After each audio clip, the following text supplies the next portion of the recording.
For my interview, I interviewed Mr. Barrett, who's the high school principal at Neosho High School. When we discussed how the budget is created for the district, he highlighted a couple different avenues. Money is distributed through a large operating fund, a fund for capital projects, and then federal, state, and local dollars are distributed all differently there as well. At the building level, that budget is largely allocated based on the size of the school, so staff and number of students. And then several different accounts are created for each of the different programs and athletics and band. There's money set aside for curriculum, supplies. All told, that dollar amount comes out to about $100,000 for Neosho High School.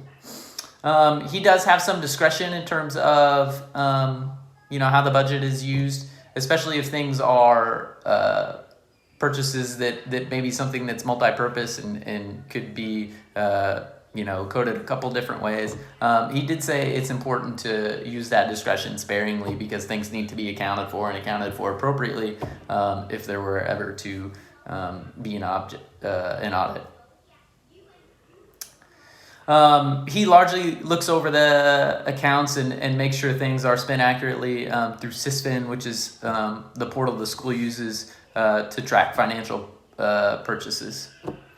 For making purchases at the building level, there's a purchase order created and then it's approved by the system secretary. And then once again, he can track that through SysFin.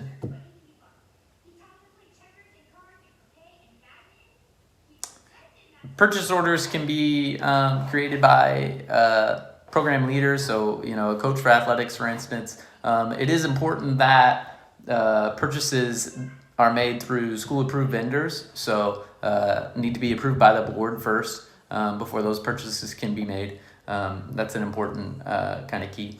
When we're handling cash from gate receipts, that often, the impetus is to get the cash out of hand quickly. So it's either deposited that night or the next morning. If it's held overnight, it's held in the safe overnight at the school. And that's the best way to keep those things allocated appropriately. Activity sponsors can create funds once again. They all have specific operating budgets, certain amounts, and once again, as long as it's through a school-approved vendor, they don't have a problem putting in a PO that then goes through the system, so Mr. Barrett can oversee it. That pretty well sums up my interview.